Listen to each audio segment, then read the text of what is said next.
Es una perspectiva crítica. Vamos a compartir lecciones aprendidas y propuestas para los asesores como sujetos obligados no financieros en la prevención del lavado de activos. Nos concentraremos en el tema lavado de activos. Y para hablar de esto, ¿quién viene? Economista, contador público autorizado, tiene certificación internacional en antilavado de activos, además auditor ISO líder, diversas certificaciones, socio fundador de RMC, RICS, Management and Compliance. Es una especie de continuación de la que se considera pionera en lavado de activos acá en el país, L. Núñez y Asociados. Es el primer presidente del Comité Especial de Prevención de Lavado de Activos del Instituto de Contadores Públicos Autorizados de la República Dominicana.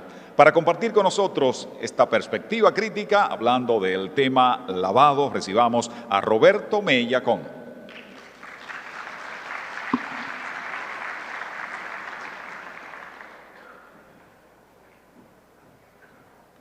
Gran gusto, Roberto. Muchísimas gracias, muy amable. Con gusto. El que prefiera de los dos. Sí, muy bien. Muchas gracias, buenas tardes a todos, buen provecho. Gracias al CONACYT y a su directiva por el voto de confianza de colocarme aquí luego de hora de almuerzo, ¿verdad? Y no cualquier día, sino el día de cierre, en el cual ya hemos pasado por dos cócteles, ¿verdad? Yo sé que ya el cansancio va llegando. Eso es un riesgo, del cual debo de admitir que la organización me involucró en uno de ellos, así que eso es también otro riesgo. Mi presentación, sálvese quien cumpla, en una perspectiva crítica, algunas propuestas de lecciones aprendidas, dirigidas tanto a los asesores como a sujetos obligados financieros, y pretendo hacerlo en estos próximos 25 minutos. La primera pregunta que yo sé que me van a hacer es, ¿el de la foto es Roberto? Bueno, es la representación más exacta que pudo hacer la inteligencia artificial de mí. Y la segunda pregunta es, ¿por qué él me está dando una píldora roja? Para quienes no entienden el concepto de la píldora roja y no han visto la película, yo voy a comenzar mi presentación para que entendamos esto con un pequeño video. ¿Por qué estás aquí? Estás porque sabes algo, aunque creo que sabes no lo puedes explicar, pero lo percibes. Ha sido así durante toda tu vida. Algo no funciona en el mundo, no sabes lo que es, pero ahí está como una astilla clavada en tu mente y te está enloqueciendo. Esa sensación te ha traído hasta mí. ¿Sabes de lo que te estoy hablando? ¿De Matrix? ¿Te gustaría realmente saber lo que es? Es el mundo que ha sido puesto ante tus ojos para ocultar. Lo único que te ofrezco es la verdad, nada más. Bueno, y precisamente yo vengo a repartir algunas píldoras rojas de algunas situaciones que yo entiendo que debemos de mejorar y que debemos de considerar en este sistema antilavado en lo que tiene que ver con los asesores, los sujetos obligados y también las autoridades competentes. Antes de iniciar, quiero comenzar diciendo una frase de Winston Churchill que dice: la crítica puede no ser agradable, pero es necesaria. Cumple la misma función que el dolor en el cuerpo humano. Llama la atención sobre lo que no funciona. Así que yo espero que algunas de las recomendaciones y comentarios que voy a hacer lo tomen con el mismo ánimo con que lo transmito, y es como una propuesta de mejora al sistema. Mi primera píldora, y pueden ir escaneando ese código QR, tiene que ver con los contadores como sujetos obligados. Ser contador no te convierte automáticamente en sujeto obligado. Todavía en este congreso algunos me estuvieron abordando sobre si eran o no eran. Y yo, tomando el ejemplo, ¿verdad?, de las cosas complejas que se han explicado nacionalmente, lo voy a hacer con una formulita. Entonces, esa formulita dice que si usted realiza declaraciones juradas, hace outsourcing fiscal, usted es contador de una empresa, hace estudios y consultoría, hace estado financiero, pero no tiene domicilio de clientes, no administra dinero, no realiza operaciones inmobiliarias y no constituye empresas, usted no es sujeto obligado. Acabemos de entenderlo porque creo que muchos de los presentes todavía tienen la percepción de que lo es, y quiere cumplir con la regulación, pero en realidad el contador no siempre es un sujeto obligado. Usted lo que tiene que hacer es pedir su baja en el listado de la DGI, si todavía está, simplemente explicándole que ninguna de las funciones establecidas por la ley como contador usted la lleva a cabo. En ese código QR pueden ver un estudio, un examen que estuvimos haciendo sobre cuándo el contador es o no es sujeto obligado, lo pueden escanear. Sería interesante, y aquí una propuesta para la Dirección General de Impuestos Internos, que cuando usted realice el acta, ¿verdad? Cuando usted hace el acta de inscripción, le sale algo llamado deberes y obligaciones tributarias. Sería muy interesante que salieran las deberes y obligaciones como sujeto obligado, y así no nos hacemos los ignorantes. Yo creo que a esta altura no nos podemos hacer los tontos de qué es un sujeto obligado y cuándo lo somos, pero como todavía existen algunos, yo pienso que podría ser interesante ya que en este proceso, ¿verdad?, de inicio, cuando se le entrega a la empresa que se está constituyendo y creando, también decirle, mire, usted es un sujeto obligado y debe de cumplir con las siguientes obligaciones. Porque a esta altura, al 2025, con una ley de 2017, todavía existen algunas empresas que yo no sabía que había que cumplir con eso. Entonces, vamos a ver si podemos lograr algo como esto. Otra píldora roja para despertar tiene que ver con el hecho de que, a pesar de que, y quizá usted no lo sabe, las casas de empeño son sujetos obligados, me parece muy curioso que estuvieran en la casa de empeño, pero dejaran fuera las financieras. Eso es algo que quizá en un futuro próximo habría que revisar. Ahora, algo que le traigo a los asesores es el gran caos que existe en el sector de construcción e inmobiliaria en lo que tiene que ver con los sujetos obligados. Me imagino que muchos de sus clientes están pasando por esa situación. ¿Qué pasa? El artículo 6 de la norma que emitió la Dirección General de Impuestos Internos en prevención del lavado de activos para las constructoras disponía que eran sujetos obligados cuando intervinieran en operaciones y venta de bienes raíces para sus clientes. Eso dice el artículo 6, pero posteriormente la Dirección General de Impuestos Internos, mediante consulta, dispone que esto no va a ser aplicado debido a que excede a lo que establece la ley 155/17, la cual no discrimina qué constructora es sujeto obligado y qué no. Y por tanto, esa disposición que yo sé que muchos de ustedes utilizan para darle una consulta a sus clientes y decirle que no son sujeto obligado, no está vigente, no está siendo aplicada por la Dirección General de Impuestos Internos. La gran situación es que hoy en día tenemos constructoras que son creadas para crear una carretera, para crear una estructura para un panel solar, constructora con un único proyecto del Estado, constructora que está como constructora porque hacen infraestructura de hierro y todo un conjunto de actividades que realmente no son las que fueron invitados y no son donde se ve la percepción de riesgo de lavado de activos. Y ahora mismo tenemos ese gran desorden de cuándo mi cliente como constructora es o no es sujeto obligado. Le digo que humilde servidor, junto con otras asociaciones, enviamos ya una comunicación al CONCLAFIT solicitando una mesa de trabajo para que se define y para que se instruya, tal como lo establece la ley, que se emita una disposición donde establezca cuándo una constructora va a ser sujeto obligado y cuándo no, así como lo hizo la ley con los contadores y los abogados, y así no tenemos el gran caos que tenemos hoy en día en ese sector, en lo que tiene que ver con los sujetos obligados. Entendemos que me informaron que para la reunión de noviembre se entiende que va a emitirse una resolución al respecto. Otra píldora roja que quiero suministrar aquí para despertar a los contadores es que entiendan que aun cuando los balances cuadran, pero los beneficiarios finales siguen invisibles para algunos asesores, ¿sí? Tenemos una situación crítica y es la cultura de que la declaración del beneficiario final es algo opcional o algo como muy suave, muy light, ¿verdad?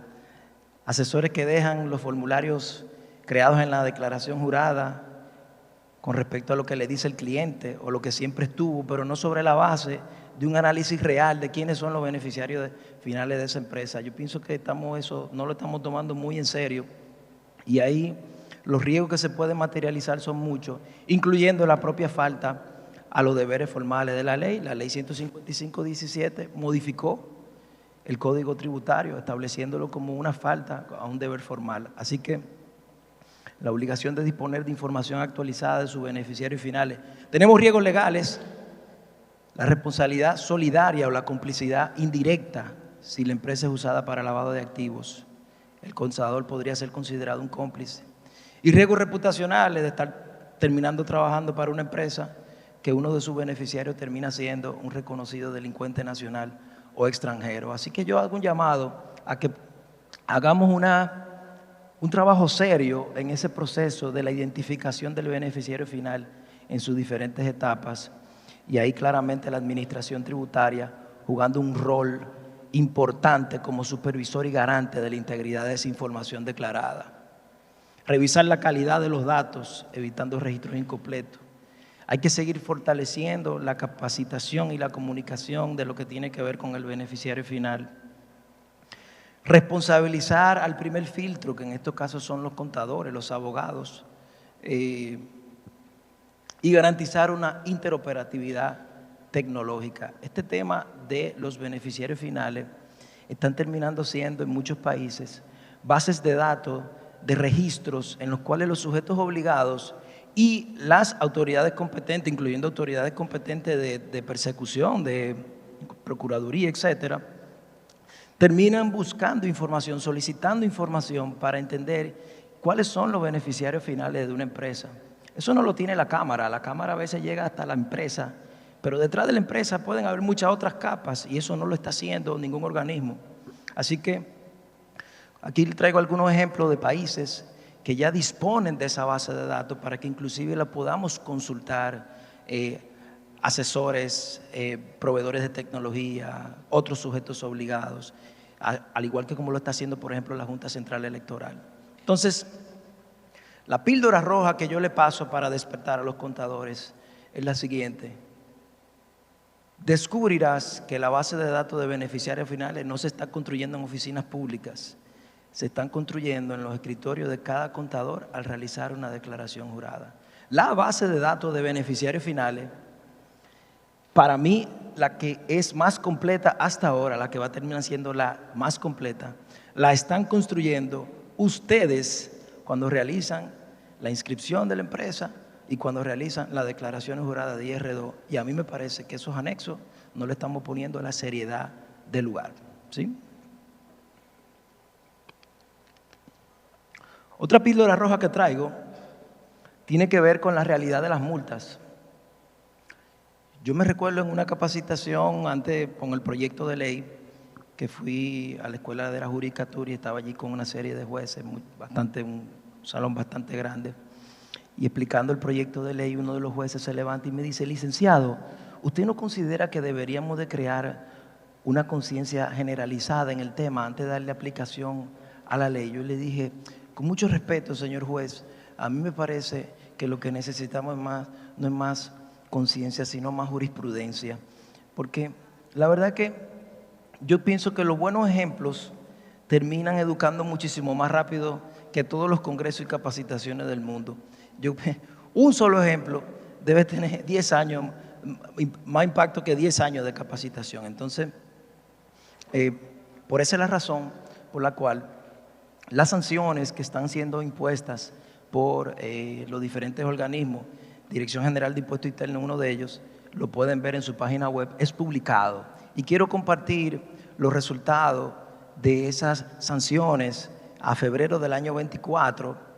En ese código QR pueden ver unas imágenes con un estudio completo del estudio que hicimos en el 24 sobre las multas generadas a esa fecha. 36% de esas 36 multas generadas, 8% para el sector construcción, 92% para el sector vehículo, 16.5 millones de pesos de multas que habíamos generado a febrero 2024. 76% de esas multas al sector vehículo. Esa era la realidad a febrero del 24. Yo le voy a hablar de la realidad de hoy en día, y quien quiera ver el costo de las multas, aquí también le tengo otro documento que pueden descargar. Señores, la realidad actual es la siguiente. La mayoría de sus clientes sujetos obligados está siendo notificado por no tener una auditoría de cumplimiento realizada. Y si no la tiene, no están dando la prórroga. A mí me la han negado todas. Y a pesar de entregar la auditoría, no a tiempo, pues le quitan la multa de no entregar una auditoría, pero le ponen una multa de tardanza. Y esas son multas que van de 500,000 a casi 1.5 millones de pesos. Eso para algunos de sus clientes es un valor bastante alto. Eso es solamente por no entregar la auditoría. El segundo elemento que nosotros estamos recibiendo con mayor frecuencia tiene que ver con el no registro a la UAF. La DGI está haciendo unos procesos de cruce masivo con la unidad de análisis financiero, y si cruza tu RNC con lo que está registrado en la UAF y no aparece, oye, automáticamente te ponen una multa, y esa multa llega a 1 millón y pico de pesos. Eso, lastimosamente, no hay forma de pediarlo, a usted lo agarraron infraganti. Y el otro es el no envío de los archivos que se envían a la Dirección General de Impuesto Interno como sujeto obligado, que es el archivo 647. Eso también es una multa automática, ahí no hay una notificación. Entonces, le estoy notificando eso para que ustedes tengan un plan. El plan es el siguiente. 1, vean cuáles de sus clientes son sujetos obligados, ¿sí? Revise en su cartera. 2, haga una evaluación con ellos, a ver si tienen el ABC. Y 3, usted se relaja. Y si tienen algún problema, me dan una llamadita que nosotros lo conversamos. Bien. No se estrese con eso. Otra píldora roja, señores, tiene que ver con la realidad, una realidad penal que tienen los asesores.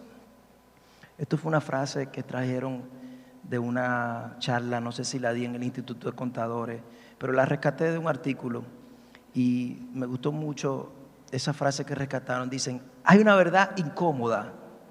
Cuando el fraude fiscal se convierte en lavado, el contador deja de ser asesor y puede ser pasar a imputado.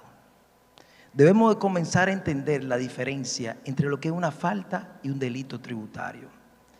Trate de que su planificación fiscal no se vaya a confundir. Y si se termina confundiendo esa estrategia, esperemos que esté más alineado a una falta que a un delito. Cuando yo dije eso, alguien me preguntó, ¿y por qué, profesor?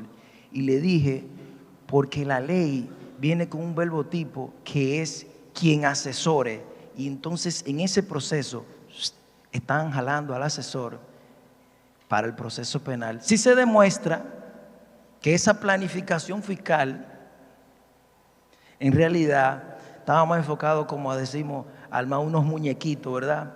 Entonces, ahí están en los periódicos. Quien no me crea puede buscar en el periódico ya casos de fraude tributario que involucra contadores, asesores en el proceso. Entonces, es un riesgo real. Paso la píldora para que despertemos en ese sentido. No es una sorpresa realmente. Nuestro Código Tributario en el 213, 214 ya establecía, ¿verdad?, a los coautores, cómplices, encubridores, ¿verdad?, en este proceso. Pero en esa conversación con algunos asesores me dicen, mira, Roberto, yo me hacía la idea de trabajar con evasores fiscales, inclusive que me acusen a mí como evasor fiscal, pero lavador de activos ya tiene como otra connotación. Entonces deben de entender que cuando hay defraudación tributaria se puede convertir en lavado de activos si eso sobrepasa los 700 salarios mínimos, y si usted está ahí en la asesoría puede verse complicado. Así que las planificaciones fiscales vamos a ver cómo las manejamos de una mejor manera, ¿verdad?, para no caer en este tipo de cosas. Otra píldora roja para que despertemos: el riesgo ambiental, señores, ya no se convierte en un tema de sostenibilidad. Yo sé que ustedes lo han enfocado desde el punto de vista de normas internacionales de información financiera, etcétera. El tema ambiental ya es un tema de lavado de activos también. El crimen ambiental es un delito precedente del lavado. Y a mí me parece que dentro de los procesos de debida diligencia que ustedes hacen, ya sean sujetos obligados o no, al recibir un encargo, nosotros deberíamos de transformar nuestro proceso, y si trabajamos con entidades que son susceptibles a generar crimen ambiental, deberíamos de poner como parte de nuestra debida diligencia, de nuestro conocimiento, por lo menos un permiso ambiental, señores. O sea, saber si esa arenera, si esa persona de agregados materiales no trabaja al margen de la ley, y se sorprenderían en nuestras auditorías los resultados que eso tienen. Realmente a mí no me parece que estemos siquiera identificando si esa empresa con la que estamos trabajando de madera, de agregado de material, etcétera, trabaja con un permiso ambiental. A mí me ha sorprendido eso bastante, no solamente en todos los sujetos obligados, incluyendo entidades financieras. Y yo pienso que este es el nuevo enfoque. Yo estuve recientemente por Gafilat y el tema ambiental es por donde viene la próxima evaluación. Yo traigo una píldora también para mi queridísimo gremio, promover más la revisión de prácticas. Yo creo que debemos de seguir conversando con los diferentes actores, supervisores y autoridades. Hoy en día hay una mayor concentración en habilitar auditores de cumplimiento y en tener una certificación que en la revisión de prácticas. Y eso es un gran problema. No hay una estandarización de requisitos del auditor y una habilitación general en el sistema. Y hablo del auditor de cumplimiento. Recuérdense que yo soy el único que no voy a hablar de impuestos ni de tema financiero aquí. La auditoría de cumplimiento, en cada regulador tiene sus reglas, cada regulador tiene su forma de habilitarse. Ojalá y pudiéramos continuar un proyecto que cuando yo presidí la comisión en el ICPAR, iniciamos, y era poder crear una habilitación general del auditor de cumplimiento y los requisitos de ese informe de auditoría. No existen esos requisitos técnicos y formales para los informes de cumplimiento. Y nuestro queridísimo ICPAR no solamente debe de formar a profesionales, también debemos de ver la forma de que siga siendo un garante, identificando y sancionando las malas prácticas. Yo pienso que parte de su deber con la sociedad.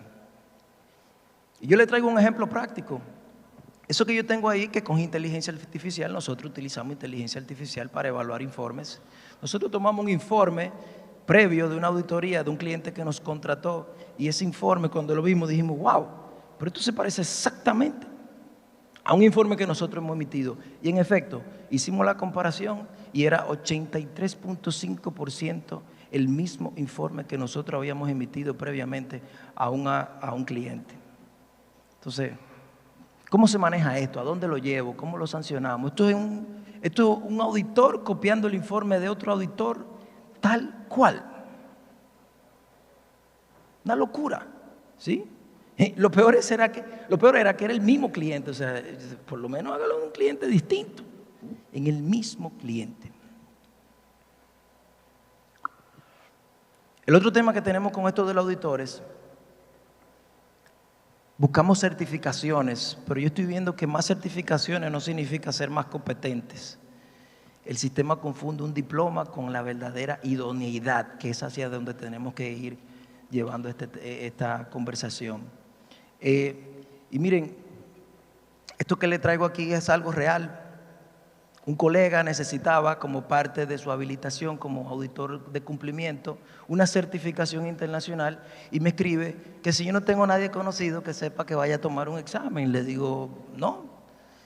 Entonces, es decir, yo le digo, no tengo a nadie conocido que vaya a tomar el examen. Y dice, no, la pregunta es si sabe de alguien que cobre por tomarlo, por otra persona.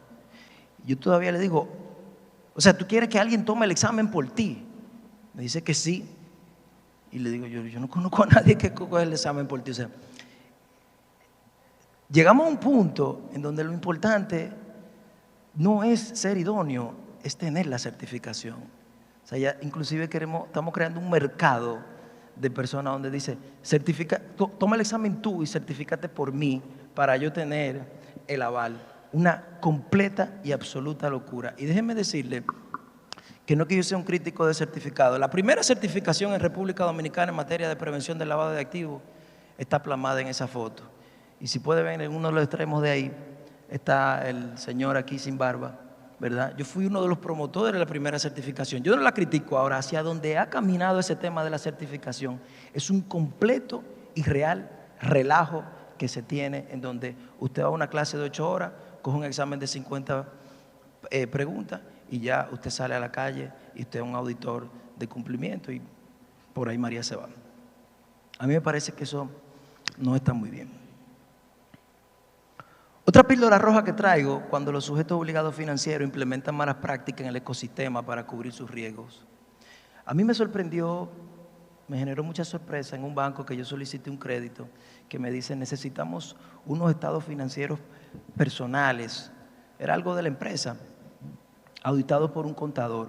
Y le digo yo, pero ¿para qué tú necesitas eso? Tú me vas a crear un costo y ni siquiera tengo el tiempo. Y me dice, no es como que lo vayan a auditar, es que lo selle. Digo yo, no entiendo. O sea, ¿tú lo necesitas auditado o lo no necesitas auditado?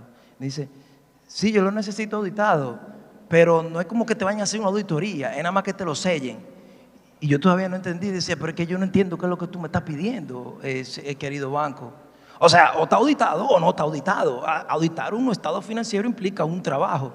Claro, lo que pasa es que yo me olvido a veces que en el sector tenemos los pegasellos. Entonces yo le digo, yo no contrato pegasellos.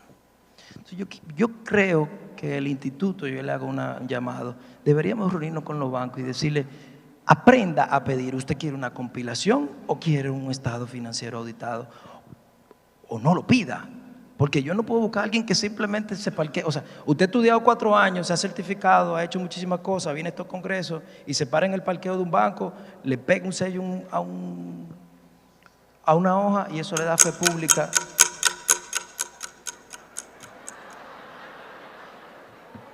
Eso le da fe pública. Yo quiero dejar. O sea, no es suficiente con el reloj, yo estoy viendo el reloj. Esa hoja ahora con ese sello se convierte en fe pública y ahora usted le ha dado al banco algo llamado procedencia de fondo. Adivine cuando se arme el lío que el banco va a decir. Yo tenía un estado financiero que decía que ese CPA dijo que él ganaba 50 millones al año. Llame al CPA porque para nosotros eso es un negocio ilícito. Así que tenga en consideración cuál es la situación que está ocurriendo. Nada más me voy a robar 30 segundos. Hoy en día, hablando de bancos, hay otro requisito que quiero advertirle. Los bancos están pidiendo a los sujetos obligados una certificación de que lo son. Han terminado pidiéndole eso a todo el mundo. Yo he recibido muchísimas llamadas de ustedes pidiéndole asesoría para que ayude a un cliente que en realidad termina no siendo un sujeto obligado. Señores, usted como contador que le hacen esa llamada, puede revisar eso y hacerle la recomendación a su cliente que simplemente le diga al cliente que no es un sujeto obligado. Porque el banco se lo pide, pues entonces entienden que sí lo es. Señora, ya concluyendo, he escuchado mucho sobre inteligencia artificial y qué bueno que así ha sido. Lo que le dejo es la siguiente píldora: la innovación no ocurre en discurso, ocurre en flujo de trabajo. Ojalá en ese proceso de transformación digital, que debemos de verlo transversalmente, habilitemos en la Dirección General de Impuesto Interno a que hagan mejores auditorías, pero también creemos en esa evaluación transversal, nos incluyan a nosotros. O sea, no puede ser posible que yo todavía tenga un cliente que tengo en España que me mande por FedEx una hoja firmada para yo entregar la física a la DGI. O sea, si nos vamos a digitalizar, vamos a hacerlo de forma integral y vamos a meter la inteligencia artificial a todo. Vamos a meter la inteligencia artificial a todo, ¿sí? Nosotros como usuarios nos debemos de ver beneficiados de ese proceso de transformación digital. Y qué bueno que estemos en estos trabajos hablando de eso. Por eso le dejo la píldora roja que dice walk the talk, ¿sí? Si no, nos va a pasar lo siguiente con tecnología, y es como cuando yo tengo una casita de baratá y le pongo un jacuzzi muy bonito. No, primero hay que arreglar la casita. Inteligencia artificial, qué belleza. Y la casa cayéndose a pedazos, ¿no? Arregle lo básico, arregle lo importante. Por eso la frase de no importa cuántos recursos tenga, si no sabe cómo utilizarlos, nunca será suficiente. Mire, este señor compra un panel solar para calentar el agua y lo pone en la sombra. ¿Por qué no sabe usarla? No sabe usar la tecnología, ¿ok? Así que, señores, yo me despido ya con 2 minutos de retraso con lo siguiente. Hemos llegado al absurdo de repudiar al crimen, pero codiciar su dinero.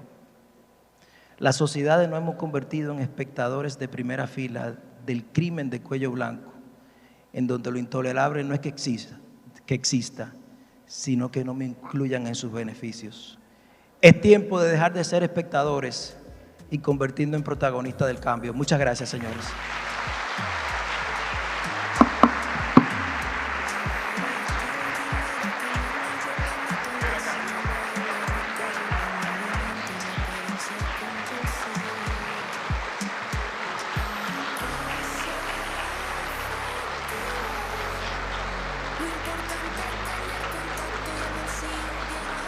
Esta ovación es un discurso ya completo, ¿verdad? Para una presentación que quizás debió llamarse Las Píldoras, yo pienso, sí. Qué bueno que hemos tenido estas píldoras acá y que nos invitan a pasar a esa acción, sobre todo con ese mensaje final. Vamos a invitar al vicepresidente de CONACYT, Pedro Urrutia, por favor, para entregar el certificado por haber participado como conferencista a Roberto Mellacom y, por supuesto, viene con presentes también.